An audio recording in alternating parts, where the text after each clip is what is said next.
El día primero no tuvimos fin de año, tuvimos muy poca celebración. Las 12 de la noche el abrazo y a dormir para arrancar a las 5 de la mañana esa cita con Cleber Ramírez, con el comandante Chávez y con algún otro compañero, y a comenzar a revisar sobre la marcha, ya bajo presión y persecución,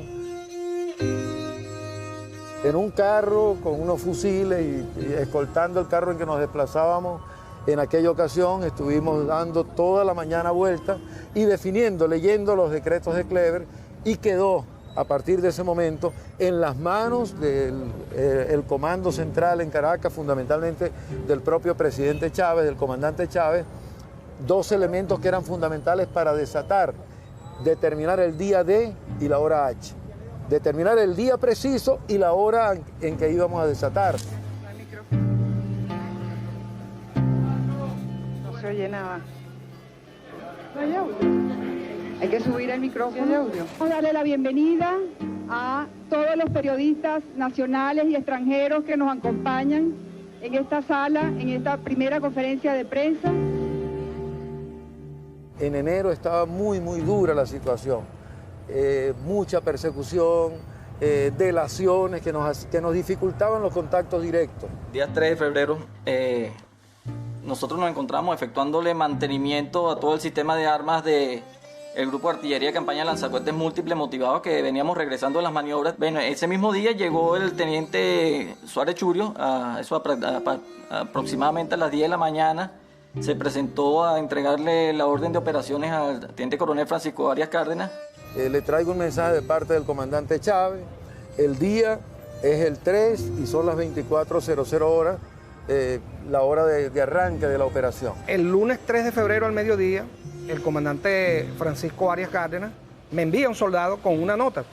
La nota decía 3 de febrero y por detrás decía natalicio de Antonio José de Sucre. Realmente nosotros hablamos del 4 de febrero, pero nosotros iniciamos la operación el día de Antonio José de Sucre. Nosotros arrancamos el día 3 hacia las 9:30, 10 de la noche.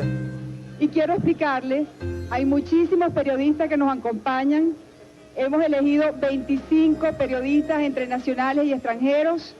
Tienen un tiempo de 30 segundos para formular sus preguntas y el presidente electo tiene 3 minutos para contestar. Entonces nos dan las indicaciones y me dice, era un movimiento, el movimiento ya estaba para participar ese día, dice un movimiento nacional que estaba apoyado por civiles y militares, que en la noche íbamos a salir, que íbamos a estar en el cuartel hasta las 6 de la tarde. A las 6 de la tarde nos dijo que nos fuésemos a nuestras casas, dejáramos todo con nuestros familiares, todo que no fuesen a tener problemas, y a las 10 de la noche nos reuníamos nuevamente en el cuartel del Libertador en su oficina. A todas estas hubo ese día una gran movilización en todo Fuerte Tiuna. Inclusive yo le dije al capitán Aguilar Tegame, que era instructor de táctica e ingeniería, que nos diera libre, porque estaban saliendo muchos oficiales y ya estaban haciendo muchas preguntas, que por qué el aula estaba quedando sola de todas las fuerzas, de de demás alumnos de las otras armas, y salimos a cumplir nuestra misión y a ir a prepararlo. Damos inicio entonces con Jimena Ortuzar, de la revista Proceso de México. Jimena, tienes la palabra. Me voy al cuartel. Cuando llegamos a las 10 de la noche, entramos a la oficina del teniente coronel Arias Cárdenas. Se encontraban todos los oficiales del grupo, como estaban 2 capitanes y el resto tenientes, y los tenientes se estaban juramentando, y se efectuamos la juramentación. Y comenzamos con los oficiales que ya estaban comprometidos a trabajar acerca de la orden de operaciones y la parte final del desenlace de la operación.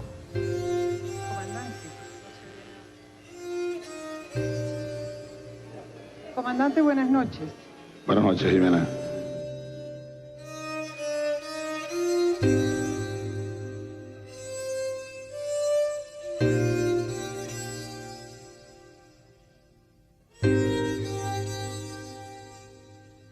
Mi pregunta es la siguiente.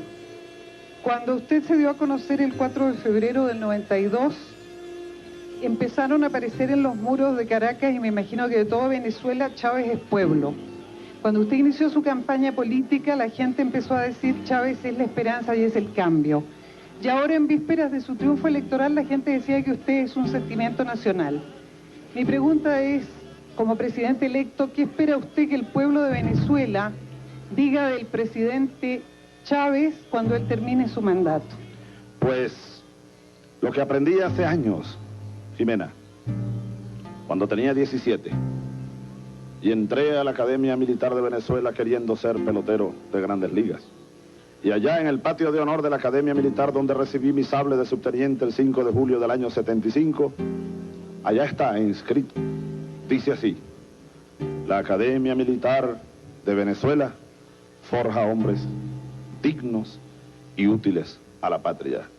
A mí, al final de todo esto, sentado a la orilla del camino, me bastará, más allá de todo lo demás, que el pueblo venezolano diga: Hugo Chávez fue un hombre digno y útil a su país. Más nada, sencillamente así. Desde que el comandante Chávez me da la misión de integrar la Plaza de Valencia, pues digamos que hay personas fundamentales acá. En el área ciudadana, sin lugar a duda, el trabajo que hace Saúl Ortega y Argenis Loreto para integrar la población civil, que siempre fue nuestro sueño, que la insurrección fuera cívico-militar. El trabajo que hace Saúl y Argenis es trascendental, es lo que logra el tejido social en la calle. Digamos que de allí se deriva toda la integración de la muchachada universitaria, desde allí se deriva toda la integración ciudadana, y el día específico de los hechos del 3 y 4 de febrero, pues se deben a ellos fundamentalmente y a todo el liderazgo de ese entonces. Ya al mediodía Rona me dijo que habíamos decidido actuar ese día, lo manteníamos aún cuando ya se había delatado, había información de que habían delatado el movimiento el lunes 3 a mediodía. Lamentablemente ya con este movimiento nos enteramos que ya habíamos sido delatados por el encargado de alzar a la Academia Militar de Venezuela. Ese compañero era capitán en la Academia Militar, entonces él estaba comprometido con nosotros, y esa noche recuerdo que le entregamos un radio. En la Escuela de Infantería le entregamos un radio a ese señor. Pero es que ese señor era novio o esposo de la hija del director de la academia. O sea, el director de la academia era su suegro, pues, o iba a ser su suegro. Entonces él con el radio en la mano le dijo todo lo que íbamos a hacer. Entonces nos montaron, con ese radio escuchaban todo lo que nosotros estábamos haciendo, y nosotros, todavía ese señor fue a la Escuela de Infantería, eso de las 7:30 de la noche, y nosotros caímos como unos tontos, y él fue como que tengo listos los cadetes. ¿Tenía abierto la señal de la radio? Sí, además nos delató a todos, pero ya previamente había un coronel apellido Rivas, si mal no recuerdo, que se había enterado por otra vía, porque hubo mucha gente que se asustó. Sí, bueno, a mí me correspondió ese día tener la responsabilidad en Caracas de las operaciones, porque la persona que tenía la responsabilidad pues no la asumió. Sí, porque había la teoría de que muchos de esos militares, soldados, etcétera, fueron a ese proceso, digamos, engañados. Y vinieron aquí y se movilizaron, digamos. Ahí casi todo el mundo sabía lo que estaba pasando. Yo creo que si algo estaba a voces en esa rebelión. El Freites no estaba, yo tenía algunos oficiales del Freites y no estaban allí. Entonces cuando nosotros vamos a las habitaciones de los oficiales, le tocamos las puertas, algunos de los oficiales se unieron a nosotros, otros oficiales no quisieron unirse, los llevamos hasta la oficina del comandante Arias Cárdenas, se desarmaron y estuvieron ahí bajo vigilancia. Entonces yo no podía utilizar el Freites, lo que hice fue despachar a las unidades para los objetivos que teníamos previstos y dejar todos los soldados del Freites detenidos en sus cuadras con vigilancia afuera, desarmados. Pero la mayoría de los profesionales del Grupo Freites se unieron al movimiento, igualmente las tropas decían, ¿qué está pasando, mi comandante? Mi comandante Arias Cárdenas le decía, bueno, estamos este es un movimiento nacional y vamos a defender la democracia. Pero paso en la noche, en la madrugada, paso por las cuadras. Y cuando paso por las cuadras hay un soldado que me dice, ¿verdad que ustedes están en armas contra el gobierno de Pérez, que van a tumbar los adecos? Y yo le digo, exactamente, pero más que eso. Y entonces la tropa le decía, sí, mi comandante, estamos con nosotros, con ustedes, vamos a acompañarlo. Y las tropas se unieron a nosotros. Y ahí se me prendió el bombillo de inmediato, ¿no? Y yo dije, coño, ¿pero qué hago con estos soldados presos si son pueblos como los soldados míos? los mandé salir a formación. ¿Tú te acuerdas de eso? Claro. Y aquí en la plaza les di una arenga. Y les di una arenga y les dije las razones. Fueron 10 minutos. Y le dije quiénes me van a acompañar. Y todos levantaron la mano y nos vinimos para el Parque del Freite, que está de este lado. Se habla de que los comandantes de ese momento nos llevaron a todos engañados a Caracas. Que subimos, los que subieron a Caracas subieron engañados. Los que nos quedamos en Maracay no sabíamos lo que estaba pasando. Los que estaban en Maracaibo se volvieron locos porque estábamos todos engañados. Yo quiero hacer un reconocimiento a los comandantes porque, por lo menos en mi caso, el comandante Acosta Chirino, fuimos todos los profesionales del batallón, nos reunimos en el patio de formación al lado de la primera compañía y ahí habló con nosotros, él y los que estaban directamente en el proyecto, y nos hablaron, nos explicaron lo que iba a pasar y ya nosotros sabíamos por qué venía eso, pues. Y en ese momento nadie dijo algo diferente a nosotros estamos con usted, mi comandante. Y en ese momento, tanto el comandante como los que éramos comandantes de tropa fuimos a hablar con la tropa, a explicarle qué estaba pasando y a pedir su apoyo. Y toda la tropa dijo que sí. Por lo menos en el batallón Chirino y en el batallón de apoyo, porque estábamos ahí al lado, toda la tropa dijo que sí. Nadie estaba engañado, todo el mundo sabía lo que estaba pasando. Teníamos la esperanza puesta en el batallón de tanques Esteban Gómez, que venía desde arriba, venía desde Paraguaypoa. Desafortunadamente el compañero que estaba ahí decidió no intervenirse. Bueno, son los temores propios de la circunstancia. Controlamos el Fuerte Mara completo. El batallón de ingenieros allí se mostró neutral, le dijeron que ellos no participaban, pero se quedan tranquilos porque nos dejaban salir. Salimos y me llevé una columna de tanque con el capitán Duarte Mariño hasta el cuartel Libertador, donde nos esperó el comandante Arias Cárdenas. Cerca de las 12 se presenta aquí una unidad de infantería con varios camiones y con 2 o 3 TPZ, vehículos de transporte de tropa, que logró sacar el capitán Fran Morales. Fran Morales. ¡Epa! Cuyo! Ha llegado, mira, este compañero que está aquí, ¿sabe? Lo llama el viejo Fran Morales. Pero este compañero llegó aquí cuando yo daba todo por perdido. Me dice ahí Rojas Suárez que el sargento Freite, mira, ahí está bloqueado, no puede cumplir lo que tiene que cumplir. Y lo que tenía que cumplir era que tenemos que entregar un material, y tenía que entregar un material a unos compañeros civiles en la calle. Voy saliendo por la cabala de los próceres. Está ahí donde están los monolitos. Voy en la camioneta, está un teniente detrás de eso, venía mi carro. Y me iba a traer de regreso. Está un teniente allí que me lleva un año. Pues mi teniente, ¿cómo está? ¿Qué hay, hijado? Mosca por ahí, que hay una cosa rara, ¿no? Y yo le digo, no, ¿qué cosa rara? Yo estoy pariendo que tengo el examen mañana, le digo. Dale, pues, dale. Pero esa camioneta iba, mira, de verdad iba arrastrando, pegándose del suelo de todo lo que llevaba, ¿no? Yo sigo la ruta, como que voy hacia Prado de María, y volteo en todos los monolitos, volteo a mano izquierda y veo un carro. Yo veo el carro y me devuelvo, ¿no? Y digo, este es el carro de la casa. Y doy la vuelta y me pongo al lado y está mi esposa. Está llorando ahí, ¿no? Llorando. Y en el puesto de atrás estaba mi chamo, mi hijo mayor, David Estrado. Tenía 1 año y 4 meses de haber tenido. Le dije, Panigri, ¿qué es esto aquí? Entonces ella me dice, bueno, es que no me han venido a buscar. Alguien tenía que irla a buscar a ese sitio y no la fue a buscar. Y ella estaba esperando que la fueran a buscar porque cumpliendo. Ella dijeron, yo le dije, tú no te mueves de aquí hasta que no te vengan a buscar. Y ella estaba ahí en pleno momento, o sea, eso debe haber sido 10 de la noche, 10:30. Bueno, ahí, te lo juro, a uno le pasan 1000 cosas por la mente. ¿Qué fue esto? Un mensaje que me mandaron. ¿Sigo o me quedo con mi familia? ¿No? Lo pensé. Inmediatamente ella me dijo, anda a hacer lo que tienes que hacer. Si alguien siempre me ha dado ánimo es ella, ¿no? Anda a hacer lo que tienes que hacer.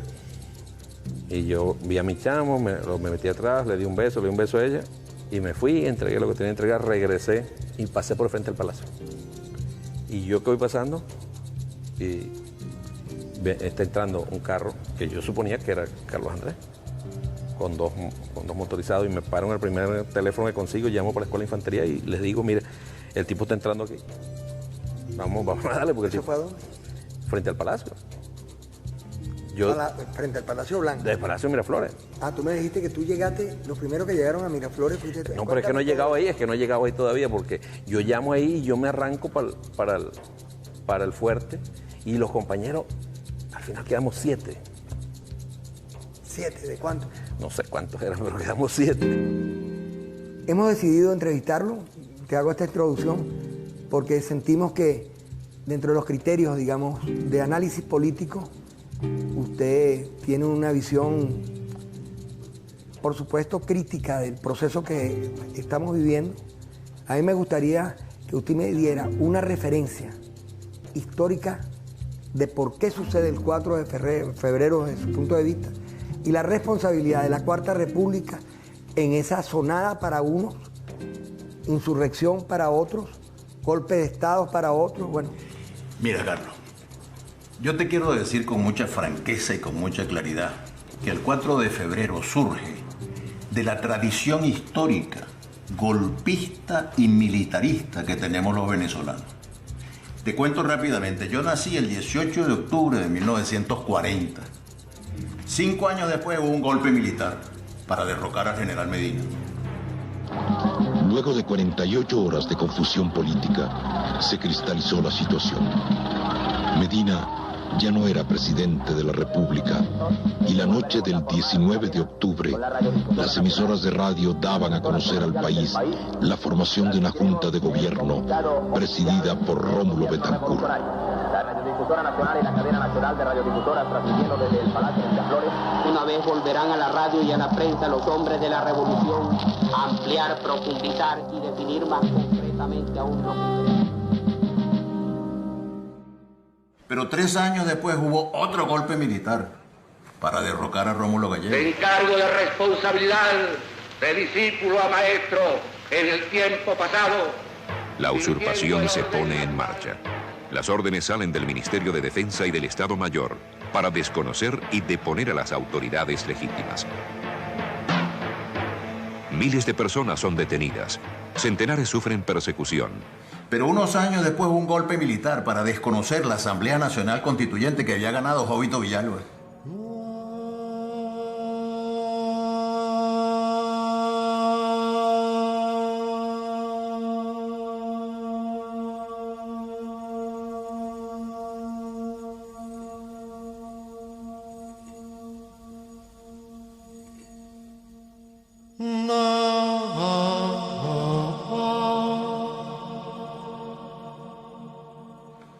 Y cuando empezó la democracia en 1958... El nuevo riquismo derrochador y rastacuero desaparecerá de las costumbres oficiales.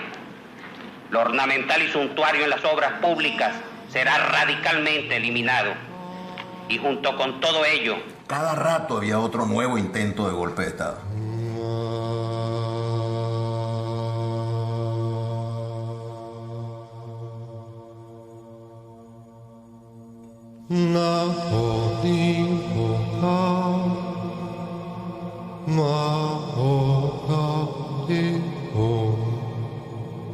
Pero es que el siglo XIX venezolano está lleno de golpes de Estado y de guerras intestinas y de conflictos violentos y sangrientos entre los venezolanos. Déjame decirlo con mucha serenidad y con mucha claridad. El 4 de febrero es un acto bárbaro, primitivo y salvaje. Ya basta de tanta ignominia, basta de tanta traición.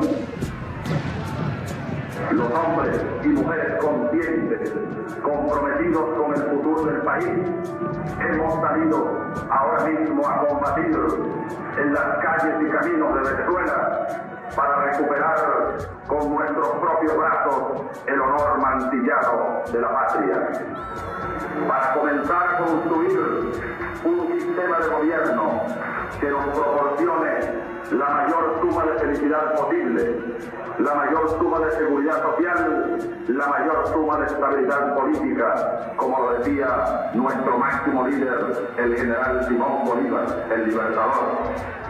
Este sistema de gobierno es y será para siempre la democracia bolivariana. Oficiales y soldados, les habla su comandante en jefe. Su obediencia es para conmigo.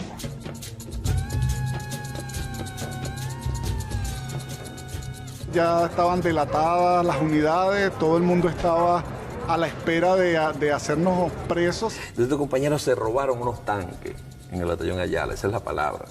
Ellos llegaron, el capitán Martínez Rivero, estos compañeros, y se robaron los tanques, 4 tanques. Pudimos llegar al batallón Ayala y de esa manera poder salir con los tanques desde Fuerte Tiuna hasta Miraflores. Y a cada uno de ellos se le entregó un tanque y una columna para salir a los 3 objetivos fundamentales: la Carlota, el Palacio de Miraflores y la Casona. Pero cambió toda la misión.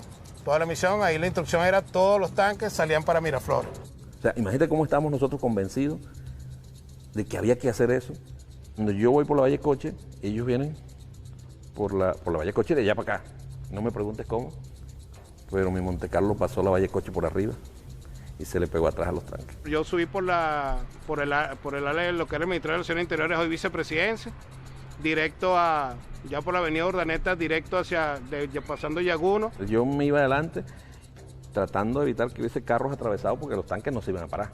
Al pasar Puente Yaguno, en la esquina de Miraflores, veo un grupo de compatriotas que estaban filmando, como haciendo un trabajo, entonces, pero están arrinconados. Yo me salí al dispositivo de combate del tanque y les dije que se fueran. Esto es un alzamiento militar, esto es fuego real, salgan de ahí porque lo pueden herir. Después tomé mi misión. Parando a la gente, yo andaba de civil con mi brazalete y mi boina iba de civil, yo no me uniformé. Y con mi pistola nada más no teníamos. Ese tenemos uno. Kamikaze. No, pero era el convencimiento de lo que íbamos a hacer. Estamos convencidos. O sea, nosotros, ese día no nos podía parar nadie. Avísame, cántame la zona, Oscar. Nosotros en la noche nunca pudimos tener contacto con las unidades que tenía el comandante, ¿no? O sea, nosotros actuamos en Miraflores y pensamos que estábamos solos. Mientras nosotros hacíamos eso, el presidente venía a Maracay. También, en una locura, venirse a Maracay y llegar a tratar de entrar por la avenida Sur. ¿Él viene con cuántos autobuses? Con su batallón. ¿En unos autobuses? De esos que agarraron los autobuses en la calle para que nadie se diera cuenta. O sea, nosotros nunca supimos que el comandante estaba, ni que las unidades de él salió, ni... Bueno, la de él sí sabía que venía porque lo había hablado con él, pero no sabíamos, pensamos que éramos solos. Fuimos los primeros que llegamos. 4 tanques y mi otro tanque que era mi Montecarlo, que después mi esposa cuando estaba presa aprovechó y lo vendió. Nosotros llegamos allí y después llegó el otro grupo de gente que vino del Fuerte Tiuna. Como a las 2 de la mañana me tocan la puerta de mi habitación y me dice mi esposa, en aquel momento era mi novio, me dice: Marisol, hay un golpe de estado, tienes que bajar, vente, vamos a ver qué es lo que sucede exactamente. Yo bajo y es cuando nos explica muy rápidamente mi capitán Arteaga Páez, y no lo pensé 2 veces. Mira, hay algo que estas oligarquías no entendieron. Es que el propio himno del ejército, dice: nuestra sangre es la savia del pueblo. Y por eso muchos analistas, militarólogos de América Latina no entendían que hubiera soldados revolucionarios, soldados progresistas, soldados comprometidos con su pueblo, explotando en Caracas. Ellos pensaban que éramos cara pintada o que éramos no sé qué cosa que ocurrió en el sur, pues. Ellos pensábamos que éramos los mismos milicos que ellos señalaban como enemigos. Uno puede encontrar ciertas características, yo diría que peculiares, de la Fuerza Armada venezolana. En primer lugar, hay que tomar en cuenta que la Fuerza Armada venezolana se constituye en un proceso de liberación, de independencia.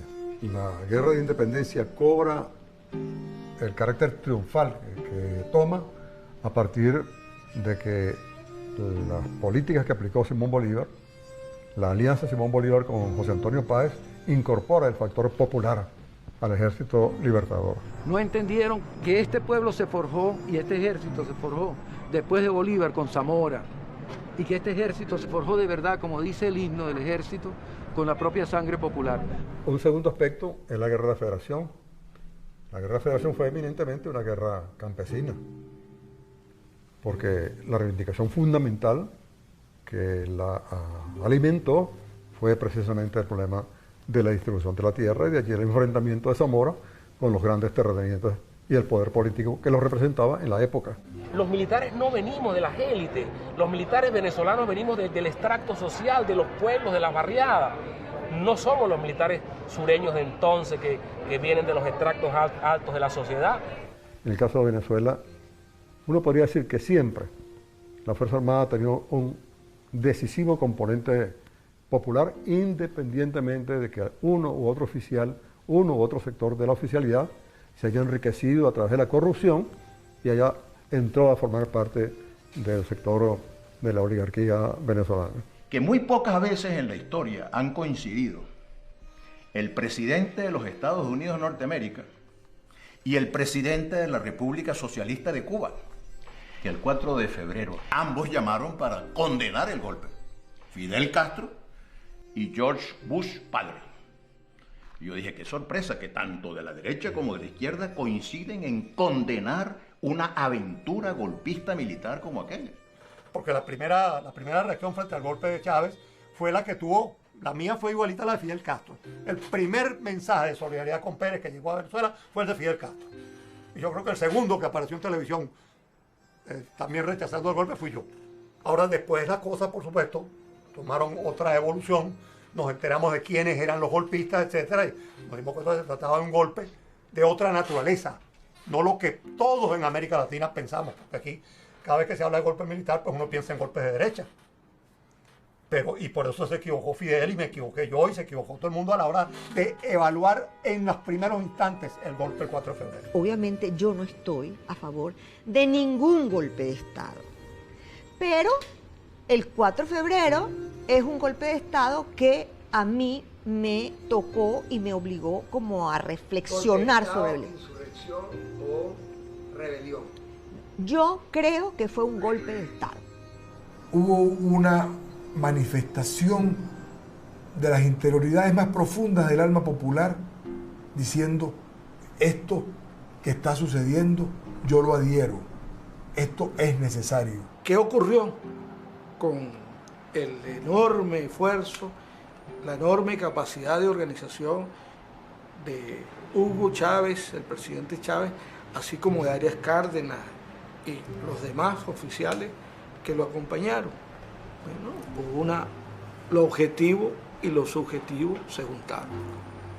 La necesidad histórica de producir un cambio y el hecho real de que la sociedad venezolana estaba agotada, estaba cansada, y estaba cansada por algo muy importante, es que hubieron luchas. Tuvo que ver la presencia de trabajadores, de campesinos, de estudiantes, de intelectuales, de jóvenes. Hubo luchas, hubo intensas luchas que agotaron el punto fijo y de alguna manera revelar lo que era.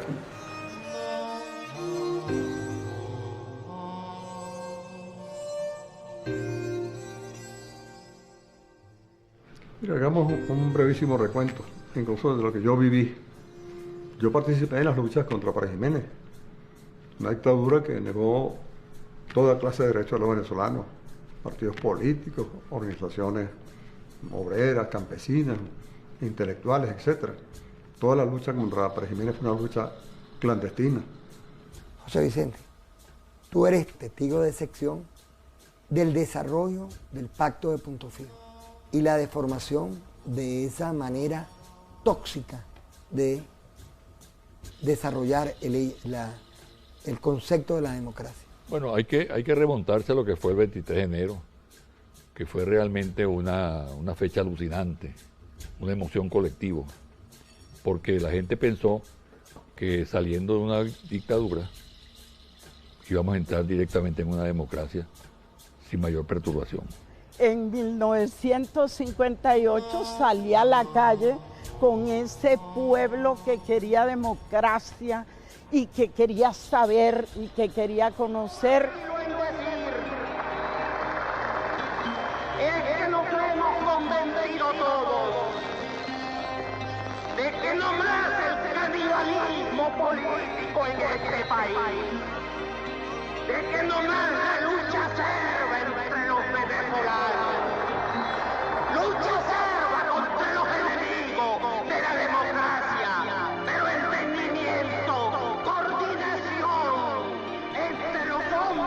Todos soñamos entonces con que llegaríamos al reino de la democracia, de las libertades, del aprovechamiento de los gigantescos potenciales del país para mejorar las condiciones de vida de los venezolanos, y eso fue totalmente frustrado por la experiencia de lo que Maneiro muy correctamente llamó el condominio Adeco Copellán. Pero resulta que casi simultáneamente con el 23 de enero hubo el contragolpe de la oligarquía y de los factores de poder, que se apoderaron rápidamente de lo que representaba el 23 de enero. El 23 de enero del 58, la verdad es que la izquierda no tenía una estrategia de poder. Quienes tenían una estrategia de poder era la burguesía y el imperialismo yanqui. Por eso nosotros salimos como jóvenes a asaltar a la seguridad nacional y no ir hacia Miraflores. En cambio, la burguesía sí fue a Miraflores, reordenó sus cosas y ya era demasiado tarde. Y luego eso plasmó en la elección de Rómulo Betancourt. Al ser electo presidente y tomar posesión, inmediatamente puso en marcha una política de exclusión, de segregación de las fuerzas de izquierda, dividió a su partido en varias oportunidades, acabó prácticamente con un partido popular como era Acción Democrática y fijó las líneas de esa política, que fue una política al servicio esencialmente de la relación con los Estados Unidos y con la oligarquía y los monopolios nacionales. Eso no podía ocurrir sin una creciente, aguda y brutal represión contra el pueblo.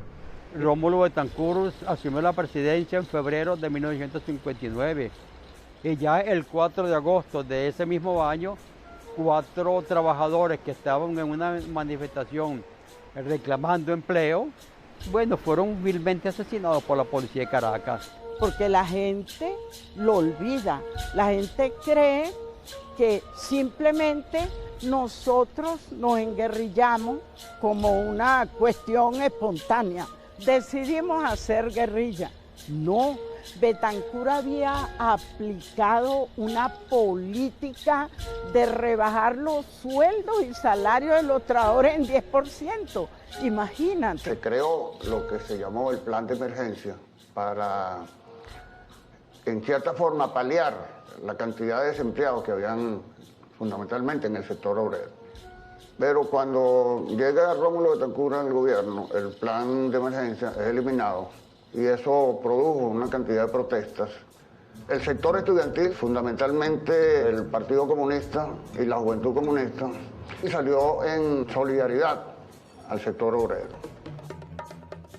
Yo participé en la manifestación de la Concordia y vi los asaltos de las bandas armadas de Acción Democrática, donde murieron gente a mi lado, avaliados por la policía. Simplemente una manifestación de desempleados. 4 de agosto de 1959, donde en la Plaza de la Concordia se conglomeró una serie de sectores obreros y estudiantiles, pero esa manifestación fue brutalmente reprimida. Además, Betancourt, aquello de atropellar a las manifestaciones en la calle, aquella virulencia de Betancourt contra nosotros, que las jóvenes y los jóvenes de aquel momento nos habíamos llenado de una ilusión con la caída de Pérez Jiménez. Habíamos tumbado la dictadura, entrábamos ahora en la democracia, era el momento de hablar, de gritar, de conocer, y Betancourt dijo: aquí plomo, ¿no? Y más nada. Betancourt declara en un caso donde dice que cuando hay las manifestaciones, disparar primero y averiguar después. O sea, no importa quién matara. Eso trajo como consecuencia que los estudiantes, de alguna forma, yo era estudiante, nos alzamos y empezamos a pelear en las ciudades. A pelear en el sentido de era burro contra tigre, era piedra contra disparo.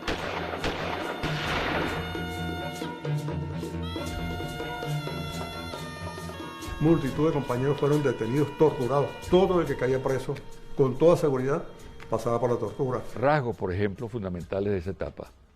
1. Colapsó el Estado de Derecho como tal.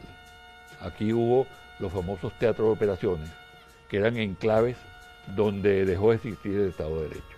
Allí se llevaba un detenido, se le interrogaba, se le juzgaba y se le asesinaba también, sin respuesta absoluta, porque no había posibilidad a través del entramado del Estado de hacer la denuncia respectiva.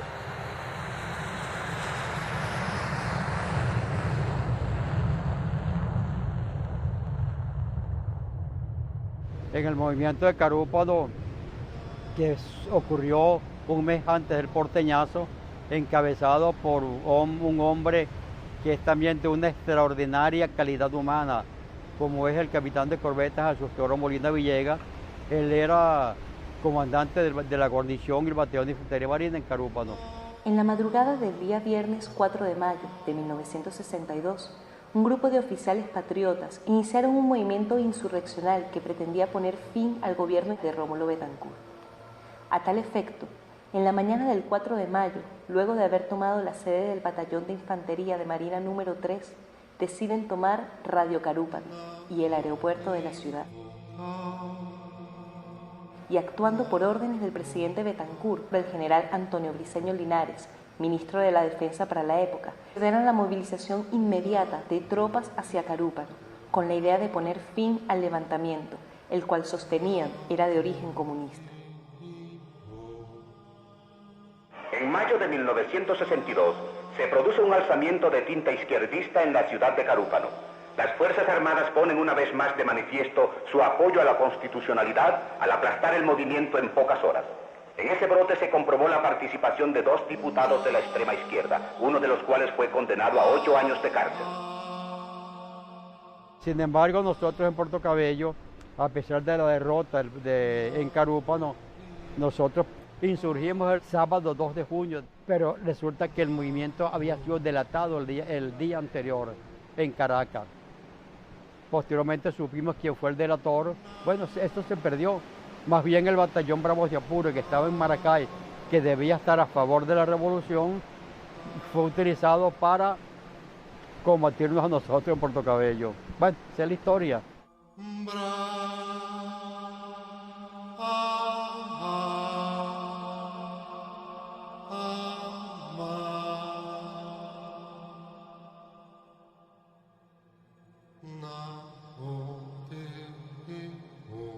El 15 de octubre de 1962, el ministro de Relaciones Interiores introdujo ante la Corte Suprema de Justicia una solicitud de ilegalización de los partidos Movimiento de Izquierda Revolucionaria y Comunista Venezolano, en vista de su actitud insurreccional contra el orden democrático. El lema del gobierno betancurista era aislar y segregar a los comunistas. Así que para nosotros entendíamos que allí no había un camino pacífico que transitara. El Partido Comunista y el Movimiento de Izquierda Revolucionaria, surgido de la Primera División de Acción Democrática, alentados por el triunfo de la Revolución Cubana, fomentan una insurgencia creciente que culmina con la creación de varios frentes guerrilleros.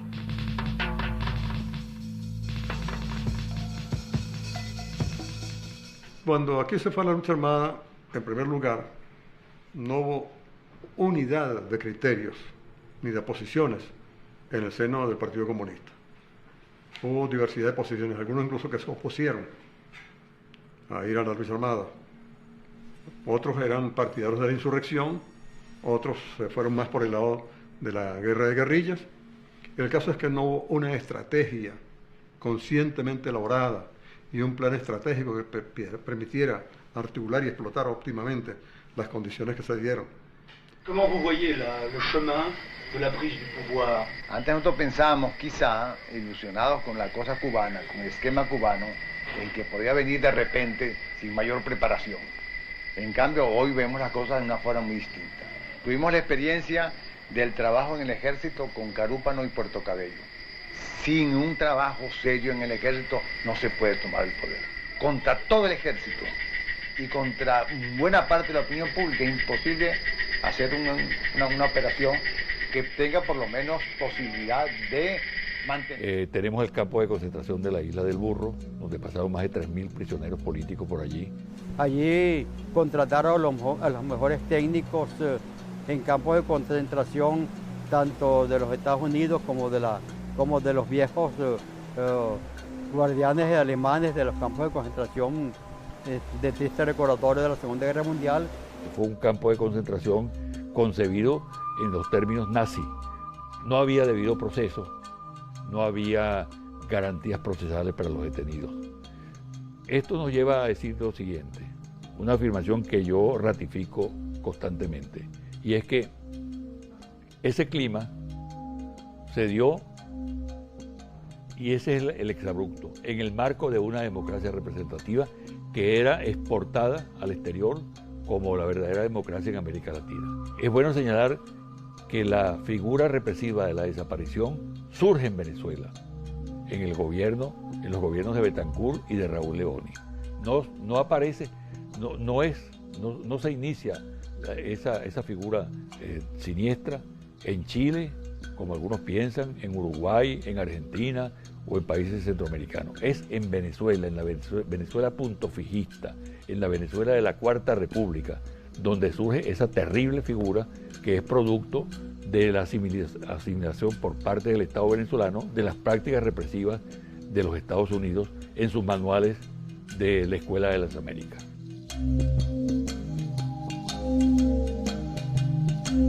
Hoy en día hay una serie de historiadores, de analistas, que tratan de reivindicar la figura de Rómulo Betancourt y lo presentan como padre de la democracia. Claro, fue el padre de la democracia represiva, de la democracia totalitaria, de la democracia de los campos de concentración, de la democracia de los partidos que asfixiaban a la sociedad, de la entrega al Fondo Monetario Internacional, de la política de vinculación extrema con los Estados Unidos, de sometimiento, de pérdida del sentido de la nacionalidad.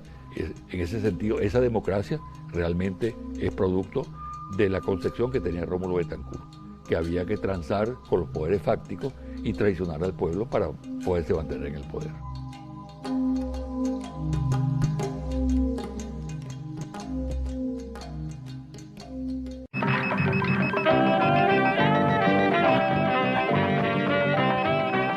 Y esta es nuestra última información. Se conoció a través del comité de empresa del Diario de Caracas que han sido despedidos 32 periodistas del plantel de este órgano informativo. La dirección administrativa del Diario de Caracas no suministró detalles en relación a esta medida acordada en las últimas horas. Bueno, ese episodio que tú refieres, que fue la famosa historia del Diario de Caracas en el año 84, por la discusión de un contrato colectivo que el grupo 1BC, que era el dueño del Diario de Caracas, se negaba a discutir, pero que en el fondo había un problema, un trasfondo político, un trasfondo de la visión de la sociedad. Hemos conscientemente reducido el número y la frecuencia de columnistas de izquierda en nuestras páginas de opinión como reflejo a la decisión del electorado venezolano. Dicho electorado no es más que el conjunto de nuestros lectores actuales y potenciales.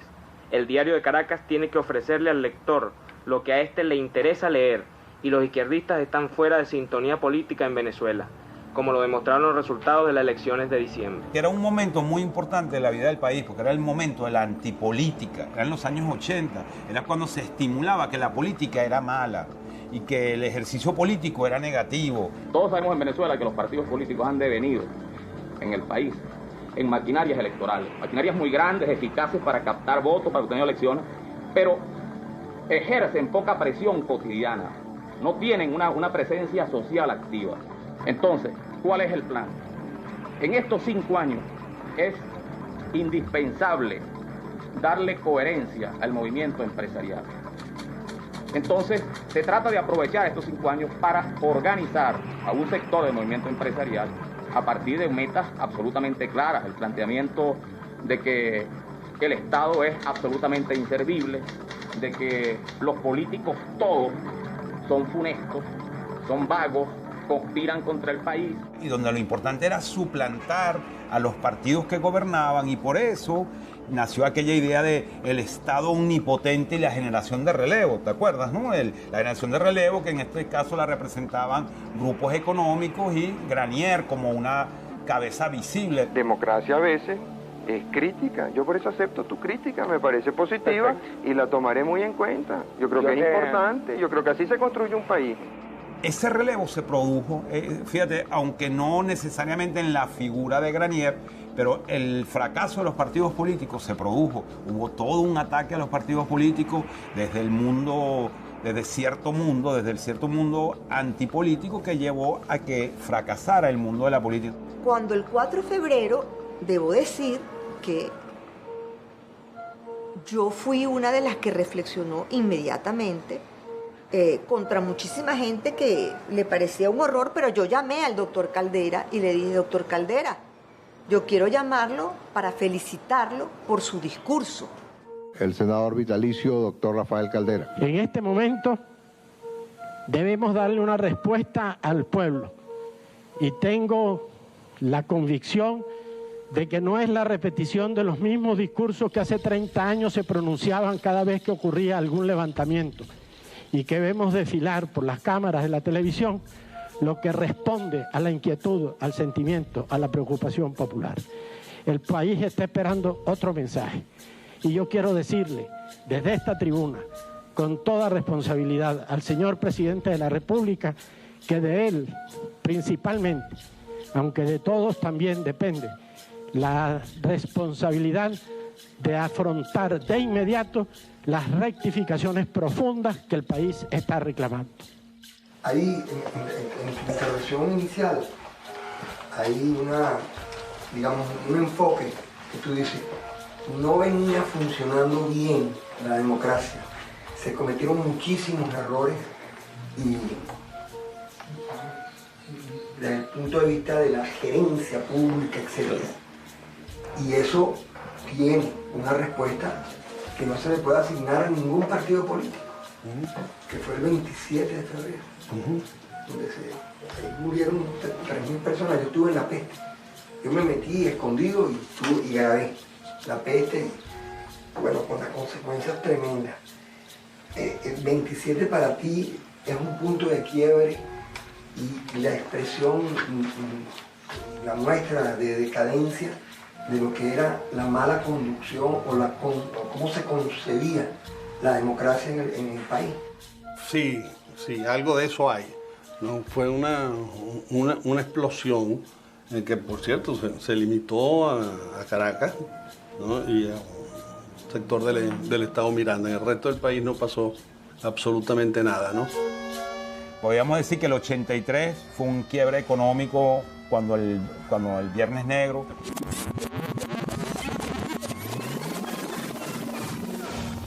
El 89 fue el quiebre social con la explosión del Caracazo.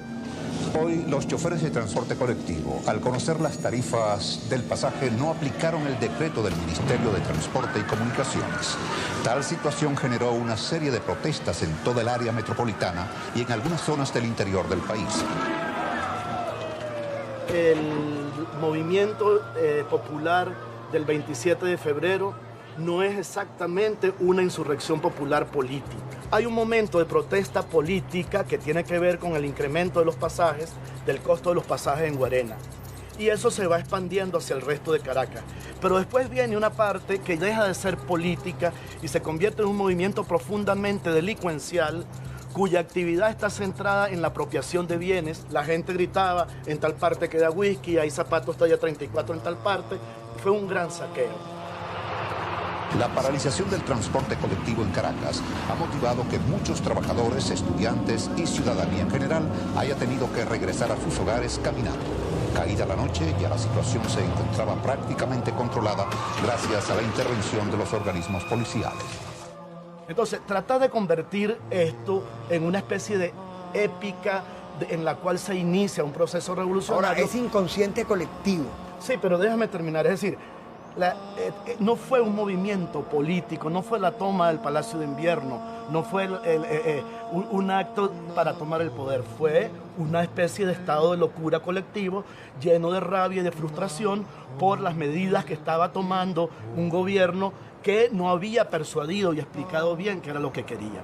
Yo no sé, más que una expresión concreta de una reacción frente a una política económica, como se ha dicho, que Carlos Andrés no tenía ni un mes de presidente de la República cuando eso sucedió, ¿no? Ni tampoco se había empezado a ejecutar el aumento de la gasolina que se estaba hablando, sino que yo creo que fue 27 días. Sí. El anuncio de Miguel. Sí.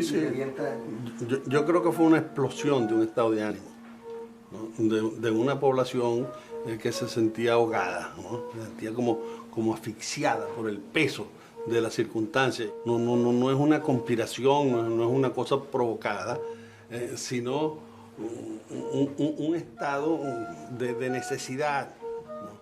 que la gente entonces busca la forma de expresarlo. Y como no tiene interlocutores válidos, porque los partidos se habían venido a menos, ¿no? Entonces, bueno, lo hacen directamente y eso es lo que lleva a la anarquía, ¿no?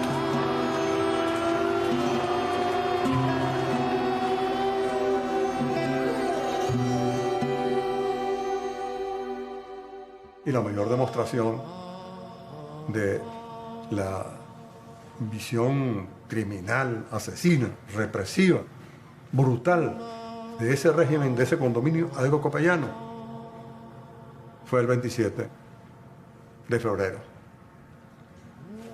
Pues compartimos esa experiencia, cómo aquí se disparó a mansalva contra poblaciones indefensas. Tú recuerdas que una vez fuimos al 23 de enero y la fachada de un edificio estaba borrada a tiros. Según cálculos de algunos amigos militares, en esos 2 días se dispararon más de 6 millones de tiros. 27, 28 de febrero fue un sacudimiento muy profundo, ¿no? Nosotros cuando salimos a la calle no salimos a reprimir, salimos a restablecer un orden que está alterado y que no permite el normal desenvolvimiento de las actividades del país, ¿no? Y la reacción pues militar, la suspensión de garantías primero y la reacción militar, sacar el ejército a la calle o las Fuerzas Armadas a la calle para contener manifestaciones de orden público, es un error gravísimo. Y de allí esa cantidad de muertos que hubo. Yo estaba en ese momento en la escuela superior y me daban el mando, siendo mayor, creo, todavía antiguo. Me daban el mando de una gente que yo no conocía, pues, para que saliera a establecer el control en un área determinada. Yo he hablado con muchos oficiales, ¿no? Algunos de los cuales son importantísimos en el gobierno actual, ¿no? Que en aquel momento eran capitanes y mayores, ¿sabes? Que me han dicho, yo tuve que ordenar que dispararan, ¿no? Porque es para lo que están formados, es para lo que están preparados. El pensamiento del libertador, ¿no? Que dice que maldito el soldado que empuñe sus armas contra su pueblo, ¿no? Realmente fue eso, ¿no? O sea, sentirte maldito, pues. Sentirte maldito porque habías traicionado al pueblo, porque habías dejado que lo masacraran, lo maltrataran. y los términos de represión no son acordes con la actuación de las Fuerzas Armadas venezolanas. Yo recuerdo que uno de los compañeros nos decía con una frase muy clara, porque no teníamos todavía el aparato militar a punto, el aparato cívico-militar no estaba ajustado, y decía, hermano, la circunstancia real, la circunstancia objetiva explotó y nos consiguió todavía con los pantalones abajo. Yo creo que hay que recordar el 27 de febrero de 1989, que fue una experiencia difícil para los movimientos populares, para el movimiento estudiantil. ¿A qué me refiero con difícil? Que la represión fue brutal. La represión más brutal fue luego que pasaron los episodios de saqueo, de movilización, de disturbio. Fue cuando la gente ya estaba en sus casas y fue una represión que intentaba ser intimidatoria. O sea, la represión de Carlos Andrés Pérez, eso implicó cárcel, implicó tortura para muchos dirigentes estudiantiles, implicó el asesinato de dirigentes populares.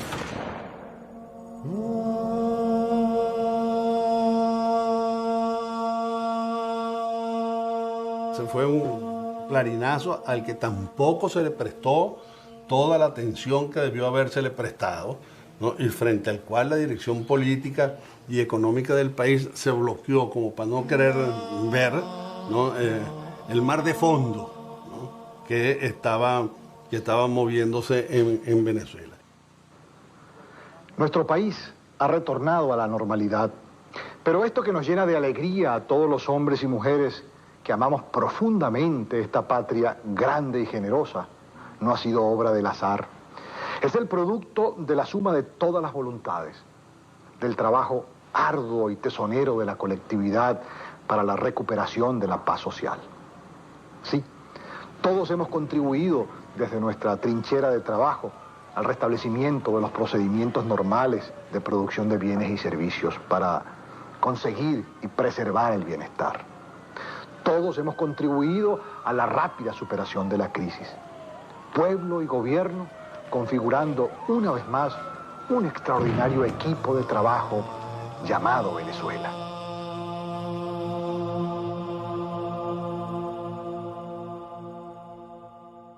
Es difícil pedirle al pueblo que se inmole por la libertad y por la democracia cuando piensa que la libertad y la democracia no son capaces de darle de comer, de impedir el alza exorbitante en los costos de las subsistencias, cuando no ha sido capaz de ponerle un coto definitivo al morbo terrible de la corrupción que a los ojos de todo el mundo están consumiendo todos los días la institucionalidad venezolana.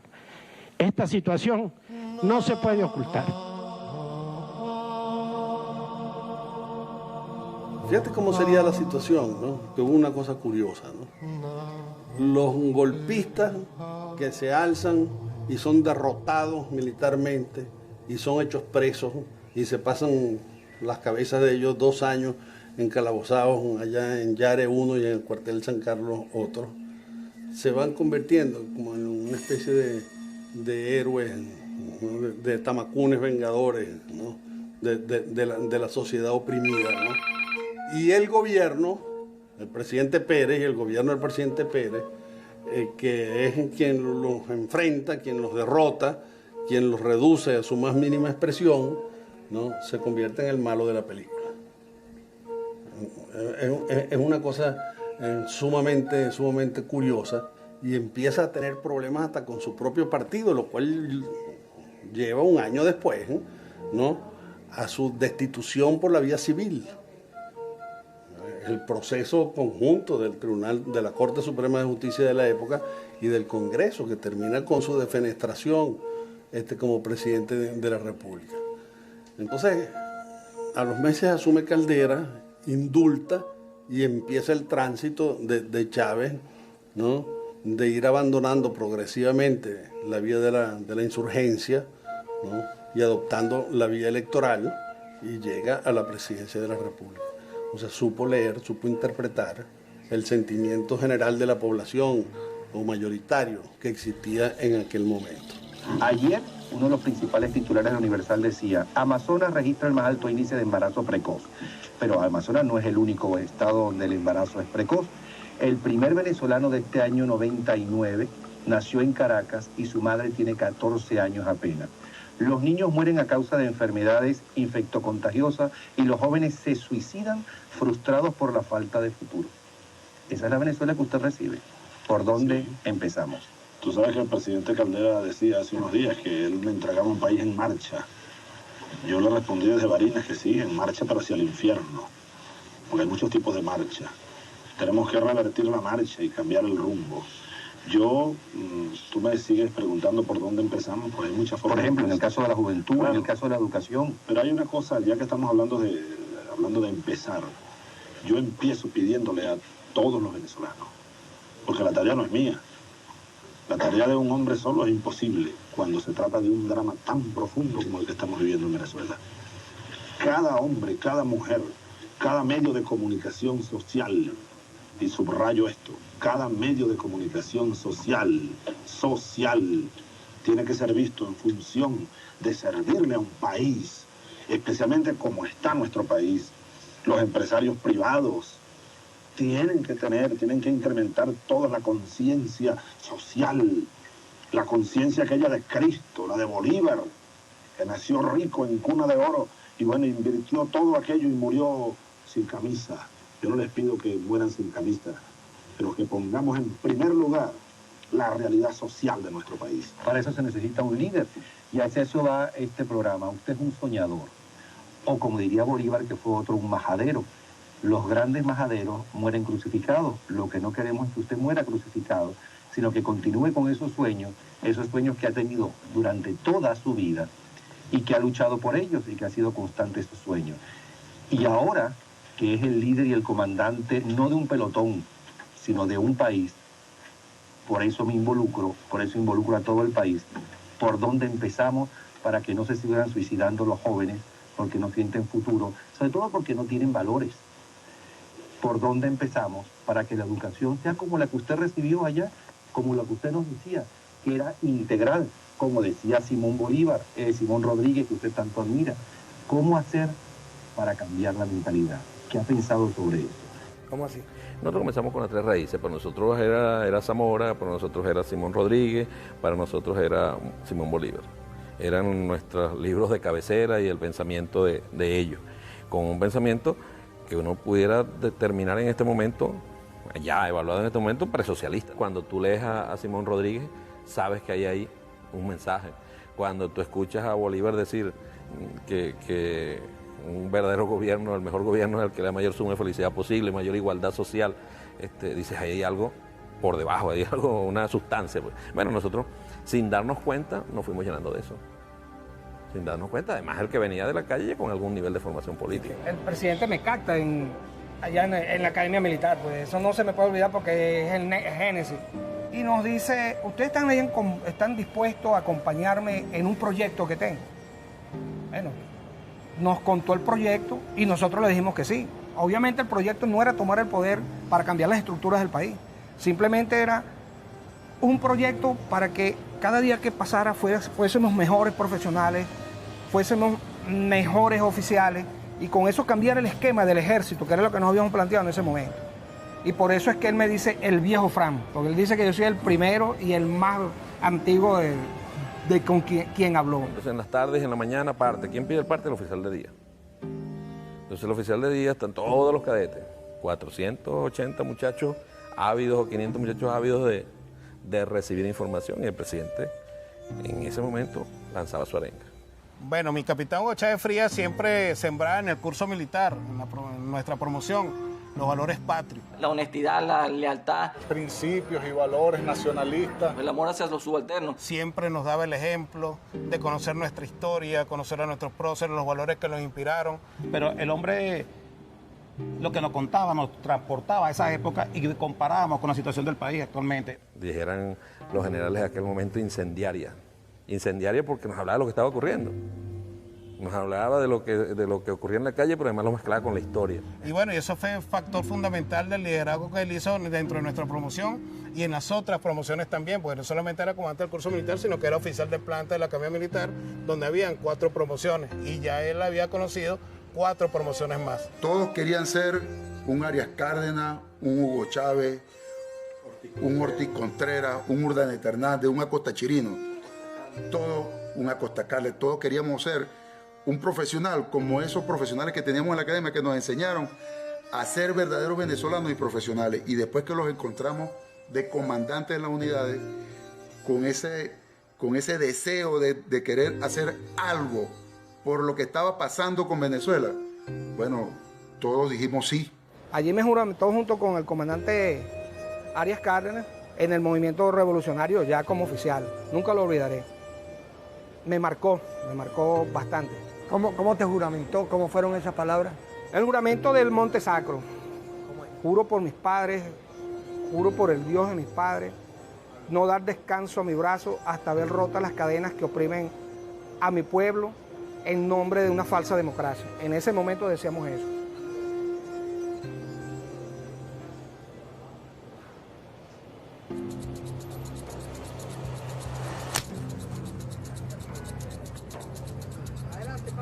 Bueno, realmente Gabriel, ¿no? Más que como dice Carlitos Pancho, Gabriel fue el nombre que usamos, el seudónimo, lo que uno llama como el nombre de guerra durante los tiempos de la clandestinidad. La primera vez que Chávez Frías entra como un beisbolista, venía del Fuerte Tiuna, venía con una gorra, un bate, unos spikes, un uniforme de béisbol, cuyo seudónimo fue Caridad, en otras ocasiones fue Jesús María. A mí me tocó una tarea particular, fue una red para mandarle cartas a oficiales de las Fuerzas Armadas que estaban en distintas instalaciones, cuarteles en el país. La causa R, que estuvo comprometida para esa ocasión con la idea de que la democracia representativa estaba exhausta y que era necesario buscar un cambio y que necesariamente tenía que ser mediante alguna fórmula insurreccional. Mira, había muchos grupos civiles involucrados en diferentes partes del país. Nosotros teníamos relación solo con la gente que estaba en el occidente, quienes estaban en Barquisimeto, que estaban en el Zulia, que estaban en San Cristóbal y los que estaban en Yaracuy. Francisco Arias se fue una vez a Chihuahua y en Chiguará consiguió a quien fue el hombre que dirigió el FLN-FAL en la década del 60, Clever Ramírez. O sea, un militar no regular. Esto comenzó principalmente con una convocatoria que hizo el ingeniero Clever Ramírez para San Felipe, Yaracuy. Una vez que estuvimos allá, plantea que va a presentar un libro. Este libro versaba sobre una tesis de la Quinta República, ¿no? Pero realmente todos los convocados, gente vinculada a la conspiración de izquierda, pues, militantes del PRD, guerrilleros, para nosotros, de verdad que nos llamaba la atención que Clever, un hombre que había estado incluso retirado de la lucha política, nos convocara solo para la presentación de un libro. Allí me plantea porque detrás, efectivamente, de la presentación del libro es que hay en puerta pues un movimiento, digamos, militar que requería la participación civil y fundamentalmente conseguir gente con experiencia en, digamos, la lucha armada para que participara en el evento. Y Clever Ramírez se incorpora con su grupo a las acciones que iban a tener lugar el 4 de febrero. El grupo más noble del ejército, donde formaba parte Arias Cárdenas, especialmente porque era el que tenía más contacto directo con él, el comandante Chávez, el capitán Perecira, y creo que estaba Ortiz. Prácticamente se reunían con alguna regularidad, porque no era siempre, pero con quien más mantenía el contacto era con Arias Cárdenas. Y en la reunión, pues está Chávez presente. Yo no sabía que él era militar ni lo conocía. Él en un mapa, pues sobre un pliego de plástico, ¿no? Hace toda la explicación de lo que él considera pudiese ser una exitosa rebelión en la región central del país, ¿no?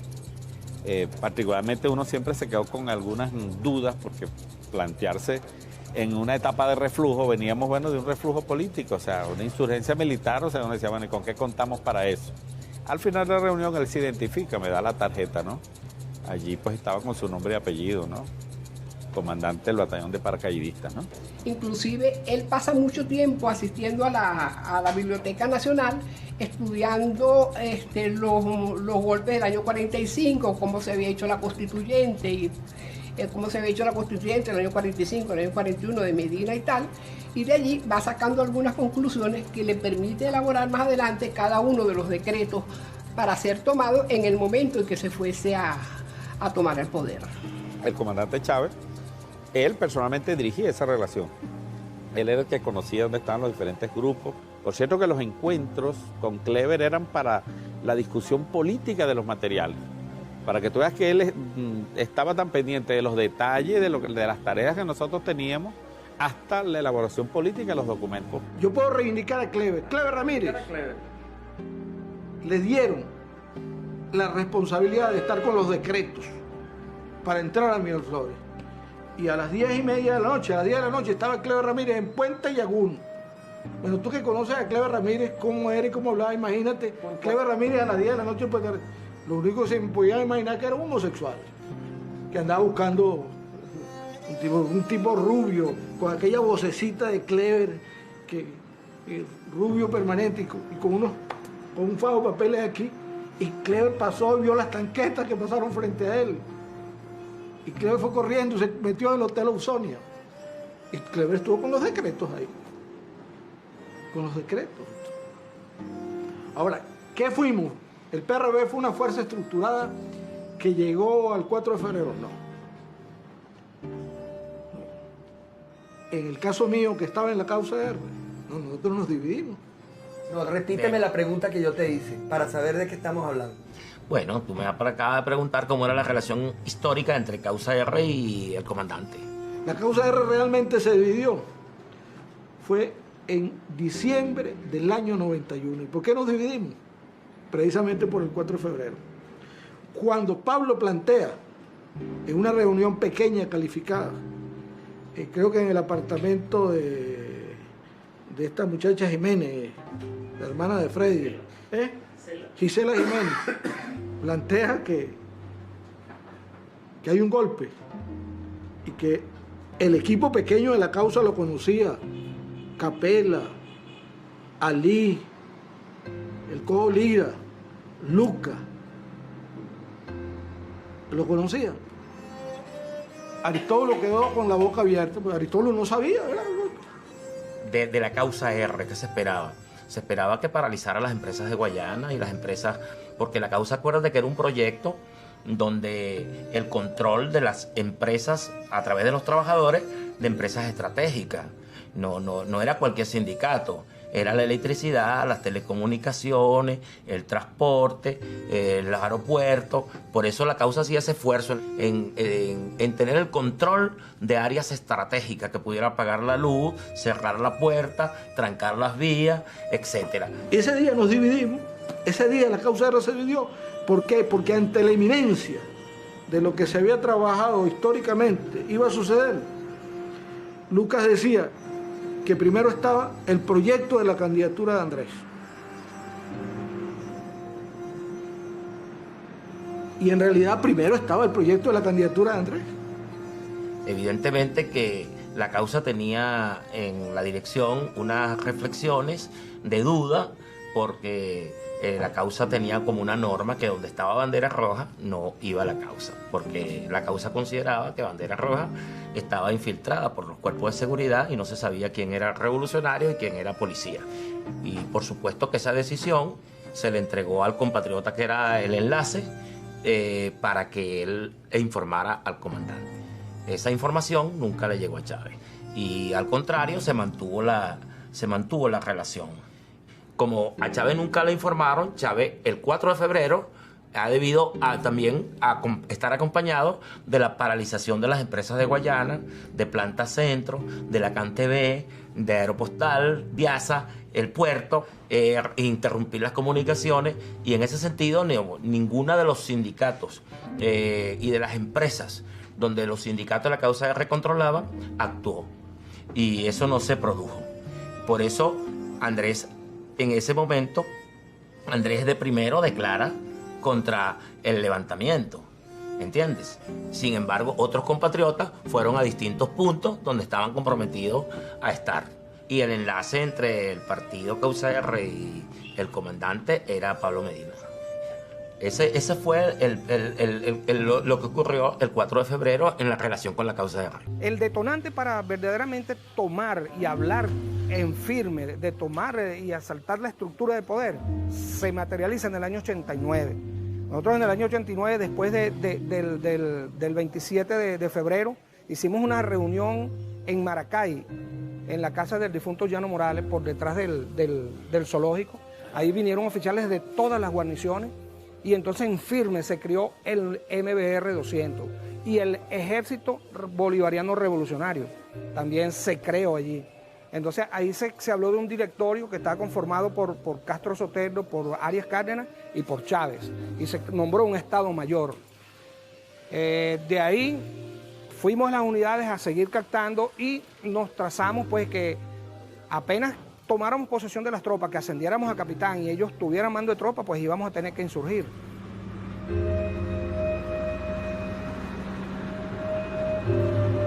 Tomé la opción a neutralizar el Regimiento Guerrero del Norte, pero cuando voy a disparar el tanque con una granada explosiva que estaba equipado el tanque no dispara ni manual ni eléctricamente. Al no disparar el tanque y ver las tropas que están en los muros que protegen de las rejas de Palacio Blanco y Miraflores, que están las tropas del Rivas, del Grupo de Artillería Rivas, yo opto por abrir los accesos. Abro la puerta de Palacio Blanco hacia el lado de Puente Yagul, del Regimiento Guerrero Norte, la alcabala principal de Miraflores, bajo a Pagüita, cambio de tanque. Entre esos, pues tuve herido en la puerta del Palacio de Miraflores, una esquirla aquí en la frente. Fue tan fuerte el impacto de la esquirla que cuando dicen mataron al capitán Blanco, entonces, pero yo veía a todo el mundo hablando y recogiendo y llevándonos. Entonces yo decía, bueno, así debe ser cuando uno está muerto, ¿no? Que uno puede ver al resto de la gente y todo el mundo lo está viendo muerto a uno, ¿no? Le digo al soldado que mueva la torre a las 5 del reloj, es decir, colocarlo diagonal para mantener el equilibrio del tanque, y subo los escalones. Los escalones pareciese ser que estoy dándole golpes a la puerta, no. El tanque tiene una característica que como es un tanque hidromático, tiene un servifreno. El servifreno no servía y entonces pareciese que yo le estaba dando golpes a la columna. Ese tanque ahí no iba a hacer nada, sino que lo que está era a utilizar una característica del blindado, que es la acción psicológica. Claro, cuando los soldados vieron el tanque encima, se fueron. Llegué a la casa del gobernador con los 2 camiones y nos fuimos por la parte posterior, pues la casa del gobernador, que creo que es una manzana completa. Desembarcamos en los 2 camiones e hicimos un movimiento envolvente. Entramos por la puerta principal, llegamos a las garitas, tocamos desarmamos a todo el personal de seguridad que se encontraba en las garitas.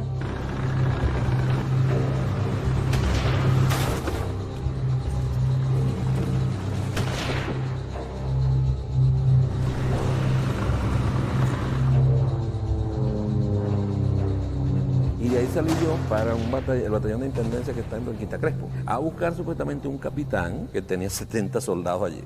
Fui a la casona, donde era mi misión original, apoyar al capitán Rodríguez Torres. Cuando llego, bueno, eso era una batalla campal, pasé por encima de una patrulla de la DIC con el tanque y abrí las puertas de la casona también, para que accedieran a las tropas paracaidistas que se encontraban en ese momento en la plaza. Yo di la vuelta primero, y coño, todo está oscuro aquí, ¿verdad? Yo había dado otra vuelta y cuando di la otra vuelta nos recibieron fue a plomo limpio. A mi carro le dieron, creo que fueron 16 tiros. Con la suerte que no nos mataron a ninguno, pues, los que estábamos ahí. Ahí nos hicieron presos, ahí me hicieron preso a mí. Entonces no escuchaba. ¿A qué hora? Estaban en pleno apogeo de combate, ¿sabes? Yo, qué sé yo. 1, 2. Después de las 2:30, sí. Luego de ahí me dirigí a la Carlota, donde me puse a orden del comandante Acosta Chirino. Cuando yo reviso el tanque en la Carlota, que fue donde fui a parar después de toda esa acción allí en Miraflores, reviso, no tenía percutor. Entonces esto denotaba la falta de mantenimiento y la desmoralización que se vivía en las unidades para ese momento, por la falta de equipamiento, mantenimiento y conservación del material militar.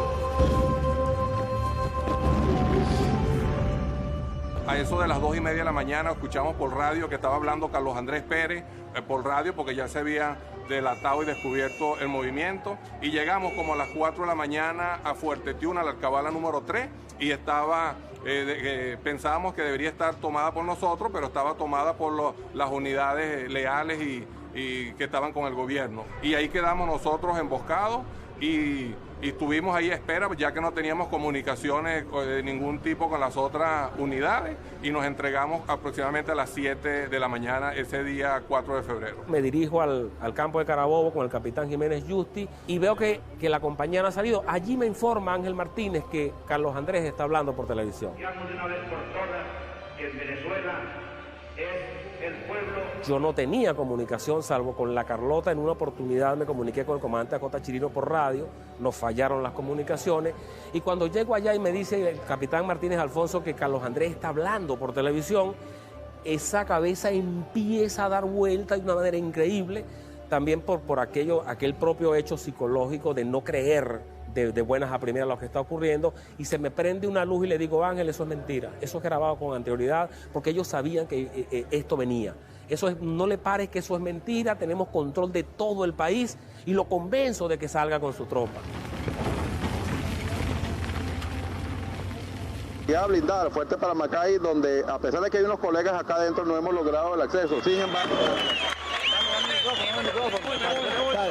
Estos son otra parte de los sediciosos que fueron localizados por los funcionarios de la Policía Judicial del Grupo Baez, conjuntamente con efectivos del Ejército y de la Guardia Nacional, además de la Policía Metropolitana. Todos ellos fueron detenidos y entregaron las armas inmediatamente. Sin embargo, desde la parte superior del 23 de enero están disparando contra los funcionarios policiales que están tratando de dominar acá la situación. Cuando era el mediodía de hoy ya todo estaba en calma, pero aún faltaba por capturar algunos otros elementos que vinieron desde Maracay con el armamento. Desde la avenida Sucre de Catia, Ricardo Mateus, La Noticia. ¿Por qué dura tanto aquí en el estado Carabobo para rendirnos, pues, para que se tome esa decisión, que solamente íbamos a esperar de los capitanes. Yo había hecho pasantías como ingeniero electrónico aquí en Valencia y conocía mucho la CanTV. Una vez que salió el presidente en aquel entonces, Carlos Andrés Pérez, una vez que lo vemos en la televisión, me dan la orden de ir a tumbar la repetidora de la emisora. Y le digo, vete rápidamente, agárrate unos soldados con unas hachas de esas que se usan en las escuadras contra incendios y cortan las guías de onda. Imagínate explicarle en ese momento a aquel sargento de lo que eran las guías de onda para poder bloquear la señal de televisión. Por eso tarda tanto. Mientras la población y los militares desconozcan lo que esté pasando allá, nosotros podíamos seguir actuando. De manera que aquí en Valencia, la población y las tropas nuestras no se dan cuenta de lo que está ocurriendo porque hemos bloqueado totalmente las señales de radio y televisión, a la par que se habían tomado algunas emisoras de radio y estaba el elemento civil activo, voceando y por los barrios y por todas partes, diciendo que el movimiento era un éxito como lo habíamos planeado, efectivamente.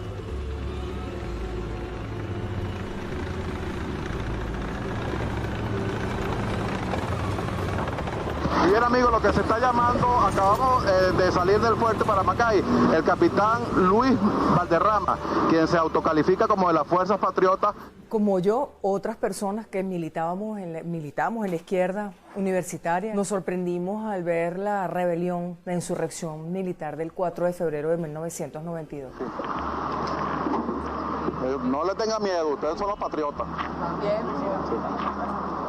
En estos momentos, grupos de estudiantes, presumimos, están uniéndose a las Fuerzas Patriotas, las autodenominadas Fuerzas Patriotas, acá en el fuerte Paramacay, en Valencia, y están por incorporarse al grupo de oficiales que están desde tempranas horas de la mañana, aún por rendirse. No han acatado las órdenes del presidente de la República, como ustedes pueden ver, todos andan armados y se están uniendo a las autodenominadas Fuerzas Patriotas que aún no se han rendido acá en el fuerte Paramacay de Valencia. También en el ámbito militar hay una gente que dice, no aguanto más esta podredumbre y yo me voy a alzar, y además con todas las de perder. Era un gesto casi suicida, pero era la necesidad de esa juventud militar de rebelarse. Eso nos alentó muchísimo a los dirigentes estudiantiles o a los estudiantes, a las personas que creíamos que efectivamente teníamos que cambiar el país, que teníamos que construir una Venezuela diferente. Esencialmente la universidad, allí el grupo de centro de estudiantes tenía a través de interpuestas personas un conocimiento, tal vez vago, pero una decisión para participar en el movimiento. Recuerdo de un profesor de nombre Ítalo Sánchez, por ejemplo, del Partido Comunista, que dio tanto apoyo, en el caso particular dio un apoyo excelente en la toma de la costa oriental del lago, en cada una de esas instalaciones petroleras, en la toma de la Guardia Nacional en Cabima, en la toma y aseguramiento del puente sobre el lago. Pues también nosotros recibimos ese apoyo de la parte de la población civil. Teníamos además algunos sectores progresistas dentro del grupo de trabajadores de la Universidad del Zulia, estaban allí algunos profesores. Incluso puedo resaltar el apoyo de las comunidades aledañas a las unidades, que también desde el primer momento pues auxiliaron a cada uno de estos militares, que tuvimos las diferentes misiones en el área de responsabilidad que nos asignaron.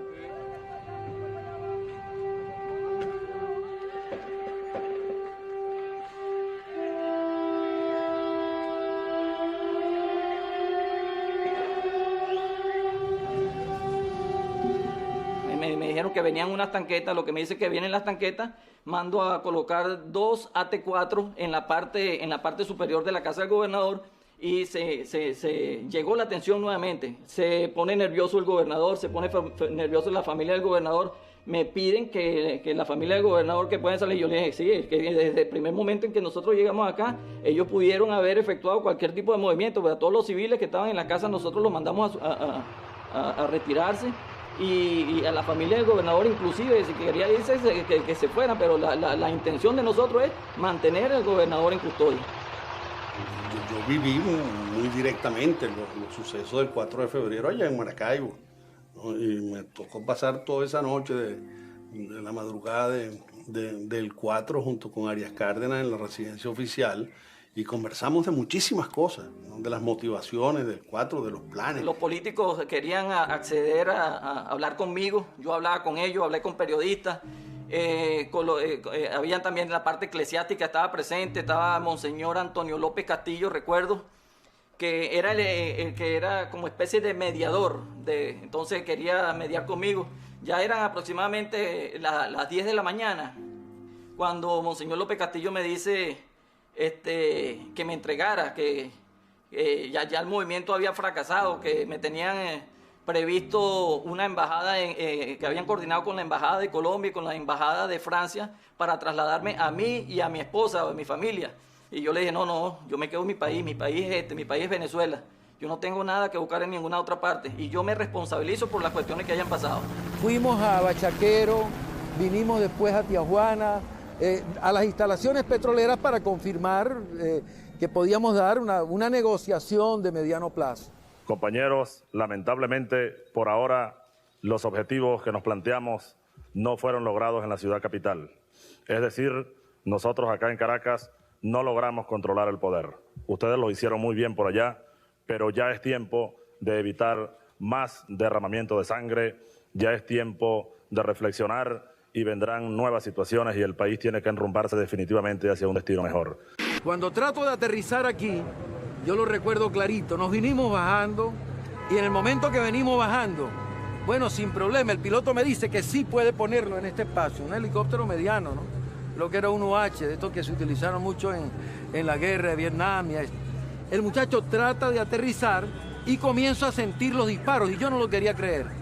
Porque yo digo, cuño, pero no puede ser que me estén disparando a mí, ¿vale? Y yo me quito el tricolor y comienzo a agitarlo, pues.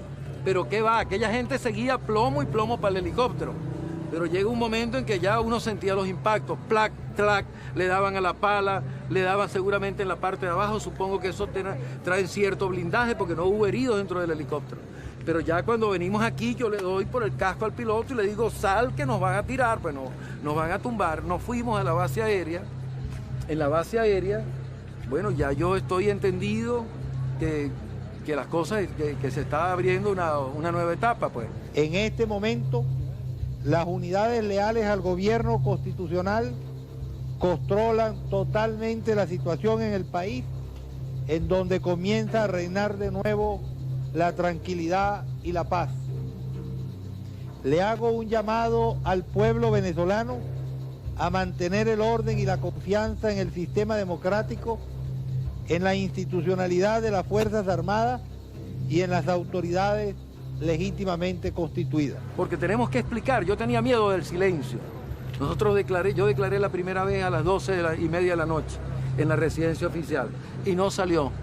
Me dicen que Carmelo Lauría, cuando vio la declaración esa en Radio Caracas Televisión, dijo, eso está vetado por razón de Estado. Después de eso, grabo aquí, desesperado porque no salía nada, sino Pérez saliendo ahí, todo maltratado, pero saliendo, y nosotros no salíamos, y la gente no sabía. Entonces, mando 2 grabaciones hechas con una videocámara.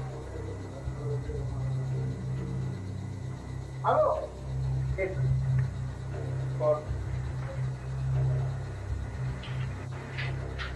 Ahora sí. Bueno, ciudadanos venezolanos, compañeros, nos negamos rotundamente a repetir el 27 de febrero del 89. Nos restiamos con los destinos del país, con los destinos de la patria, con los destinos de las mayorías. Clamando para niños cantores. Que van, no salieron las 2 veces. Se regresó el muchacho todo compungido que no pudo hacer y lo mandé otra vez. Tampoco salió. Y le digo a Torrealba Machado, que estaba responsable de la base aérea y que tenía preso a toda la gente, Torrealba, tenemos que entregar la base aérea. Bueno, y no que íbamos a combatir hasta morir, mi comandante. Bueno, esa es la intención cuando tú sales a combatir. Pero dentro del combate se presentan alternativas. En este momento no vale la pena combatir más. Al momento de que ya nos damos cuenta que efectivamente la rendición es inminente, nos llama para entonces el general Ochoa Antich. El general Ochoa Antich nos pide que todo sea rendido. Con él habla específicamente que estaba en ese momento en la sala de comunicación el capitán Darío Arteaga Páez. Darío me llama, vamos, conversamos y le decimos que nosotros no nos rendimos, que vamos a continuar aquí hasta le decimos patria o muerte, es la palabra que específicamente les da el capitán Arteaga Páez a Ochoa Andich, y decidimos estar aquí y morir con las botas puestas. Aislados, sin los tanques, los pilotos de Obedías que teníamos comprometidos los dejaron presos en Táchira, no teníamos los tanques que tenían la responsabilidad de colocar armas de tiro rasante y de mediano calibre en la entrada del Golfo de Venezuela. Entonces, frente a esas carencias, yo le digo al teniente Torrialba que vamos a entregar, le digo al jefe de la base, mira, yo necesito ir a Caracas. Él me dice que nos va a entregar un avión privado. Yo dije, no, vale, si la orden de Pérez es tumbarnos y sabe que este es uno de los cabecillas, me van a tumbar. Yo le dije, yo le entrego la base aérea si usted me pone un OB-10, un Bronco, y yo me voy en un Bronco biplaza para Caracas. Y así fue, al final me puse el Bronco y nos fuimos. Yo tenía tentación, Dios mío, que son una vivencia, que me decían que todavía en Valencia, yo decía, si me eyecto en Valencia y puedo caer ahí, participar en el combate de Valencia. Entonces tomé la decisión de acatar el llamamiento de mi comandante Chávez. En ese momento nos reunimos en el local donde inicialmente, que era como una salita de conferencia allí. Nos reunimos todos los políticos que estaban allí, el gobernador estaba acá en la parte izquierda mía, estaba sentado acá, unos políticos acá y el monseñor también estaba por acá, y nos agarramos de la mano, rezamos un Padre Nuestro, Ave María, así, inclusive se hizo un libro de actas donde dejaba constancia de la entrega de la casa del gobernador, donde firmamos. Ese libro debe existir, no sé si lo habrán quemado, pero ese libro, nosotros firmamos un libro de actas de la entrega de la casa del gobernador. Recuerdo que uno de los políticos me dice, teniente, usted sabe lo que está haciendo, ¿verdad? Y yo le dije, el que no sabe lo que está haciendo es usted. Llegué a la Carlota al final. Esto, mira, yo creo que se lo he contado a algunos compañeros. Me bajé, por eso la conciencia de los muchachos, pues. Algunos les han metido la idea de golpe. Nosotros siempre hablamos de rebelión. Y de revolución. Pero algunos le metieron la idea de golpe de Estado y bueno, eso se ha repetido 100.000 veces. Pero hasta los mismos nuestros tenemos que machacar mucho, que es una rebelión. Nosotros participamos en una revolución. Entonces, llego a Caracas, Carlito, que no quiero, porque esto me importa decirlo. Me bajo en Caracas y estaban los paracaidistas del Chirino, estaban en el piso todos sentados, eso ya es como la 1 de la tarde. Voy caminando entre los paracaidistas y están todos en el piso sentados con los brazos atrás. Yo paso y les digo, muchachos, les traigo un abrazo de los combatientes bolivarianos del Zulia. Les entregamos los espacios porque no somos matadores de gente. Nosotros no hacemos sacrificios inútiles. Pero le dijimos al pueblo de Venezuela que cuenta con sus soldados. Mire, se han parado aquellos muchachos y han comenzado a cantar el himno nacional. Si esos muchachos no están comprometidos con lo que está pasando, no, que los soldados fueron equivocados, los soldados sabían lo que estaba pasando. ¿Pueden sentir los venezolanos ahora que la democracia está segura? Bueno, yo pienso que lo que debe hacer el pueblo venezolano y su dirigencia es, igual que la dirigencia de las Fuerzas Armadas, es hacer una profunda reflexión de las causas por las cuales se originaron todos estos hechos. ¿Cuál cree usted que se produjeron estos? Es difícil analizarlo, pero no hay duda que el país ha estado viviendo en el transcurrir del tiempo una profunda crisis que ha sido esto una de las demostraciones de su gravedad. ¿El diferendo con Colombia tendría alguna incidencia en este caso? En verdad, en las conversaciones que yo tuve con los diferentes dirigentes del movimiento a objeto de que se rindieran, ninguno de ellos me hizo ese tipo de planteamiento. ¿Qué planteamientos le hicieron, ministro, que el país quiere saber? Hicieron planteamientos de otro orden, fundamentalmente de que no se sentían realmente satisfechos en la forma en que estaba transcurriendo la historia venezolana. El propio comandante Chávez es quien nos llama y nos dice algo parecido a lo que dijo en su mensaje, que los vimos a los días de estar presos. Muchachos, no hay nada que hacer, yo les agradezco, piénsenlo bien, porque recuerda que el movimiento era un movimiento muy horizontal, donde la democracia, parece mentira, funcionaba entre nosotros y las cosas se llevaban, los acuerdos eran por consenso, no era un movimiento militar, aunque era dentro del ámbito militar. sino que todo era muy democrático y muy de discusión, muy de mirar las cosas en perspectiva y de argumentar básicamente, ¿no? Entonces él nos dice, nos da una visión clara de todo lo que ha pasado en el país, ya todas las plazas están rendidas y nosotros sencillamente allí nos reunimos todos los capitanes, diseñamos un poco la estrategia de rendición, pedimos por la vida de todos. Teníamos desafortunadamente unos estudiantes que andaban fuera por los barrios en Sorocaima, son reprimidos y son acribillados a mansalva una vez que se da la rendición y mueren 2 soldados nuestros. Nosotros pedimos solamente un helicóptero, para que nos trasladara a Caracas porque queríamos estar con toda nuestra gente. Y de esa manera pues se da la rendición. Muy dura la posición, muy duro el momento de sabernos detenidos, de sabernos fracasados. No teníamos idea del triunfo político que se estaba gestando en la calle. Y tomo conciencia de que estoy realmente preso cuando veo hacia abajo, después de la Cabrera, y veo el edificio donde estaban mi mujer y mi muchacho. Allí digo, Dios mío santo, te los encomiendo, en tus manos los pongo y nos rendimos a tu voluntad. Pero fue una decisión de verdad muy, muy difícil, tomada en consenso con todos los capitanes. Y el 92, el quiebre político, porque primero un estamento como las Fuerzas Armadas, que tenía, o tienen, no lo sé, pero un alto prestigio en las encuestas del momento y una institución confiable, de repente se levanta en armas, faltando a su principio fundamental, que es que las armas no pueden ser usadas en ese sentido. Y luego se produce inmediatamente ese mismo día uno de los creadores del sistema democrático, una figura importante en la creación del sistema democrático en el año 58, que es Rafael Caldera, da un discurso que justifica claramente el alzamiento militar. El golpe militar es censurable y condenable en toda forma, pero sería ingenuo pensar que se trata solamente de una aventura de unos cuantos ambiciosos que por su cuenta se lanzaron precipitadamente sin darse cuenta de aquello en que se estaban metiendo. Hay un entorno, hay un mar de fondo, hay una situación grave en el país y si esa situación no se enfrenta, el destino nos reserva muchas y muy graves preocupaciones.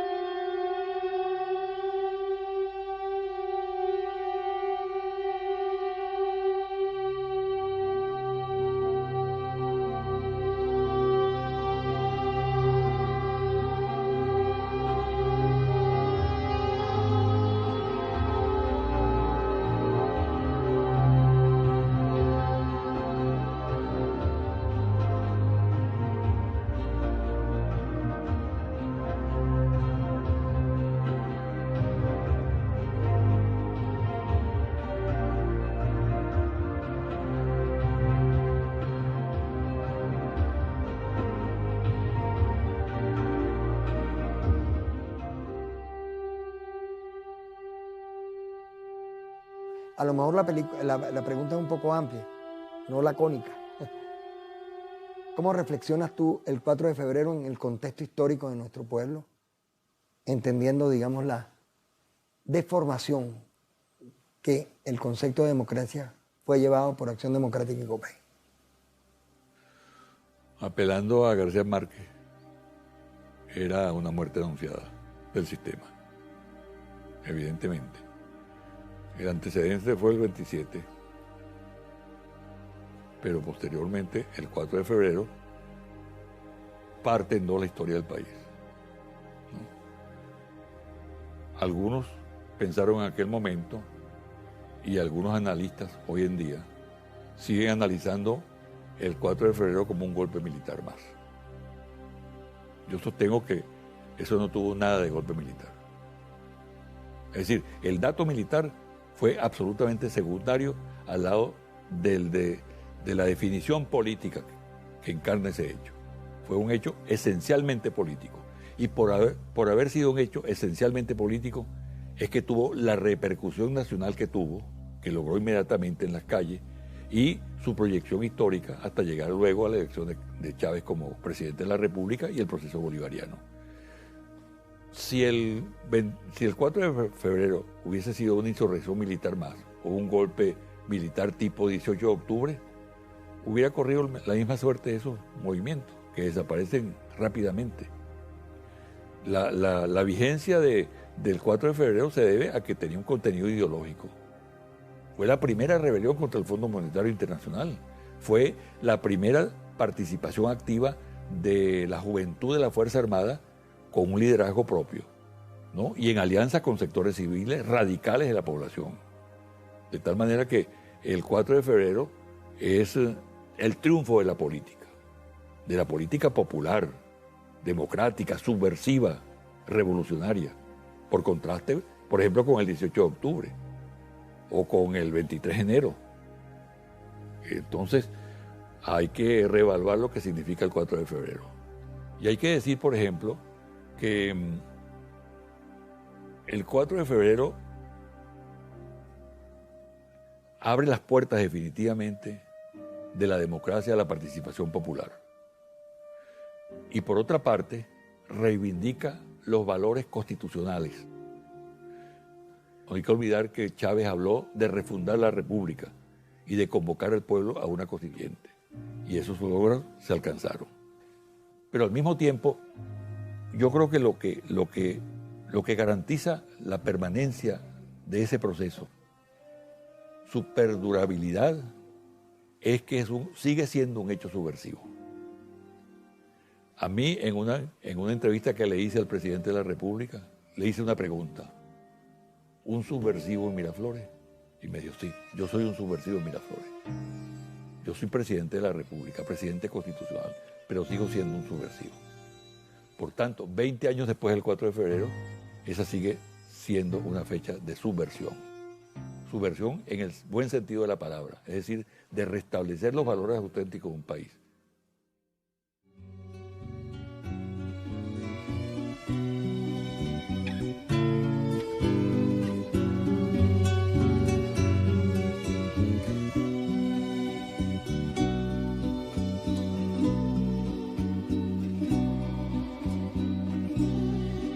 Si el hombre está en el paisaje,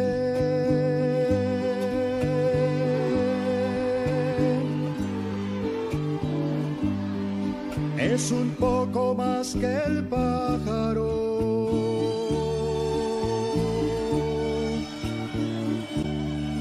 Decía Juan el Colorado, el que cantó con Zamora.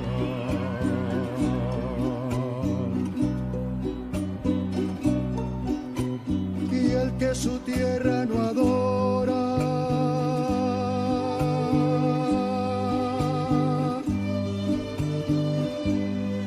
tiene espíritu prestado,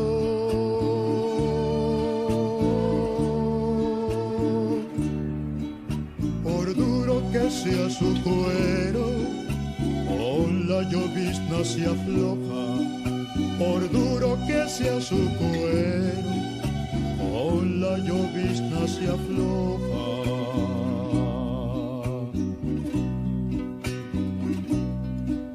El pueblo es cuerpo y es alma,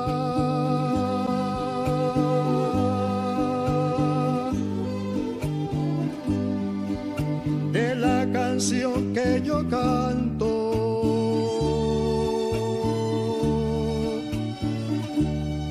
Decía Juan el después de cada batalla,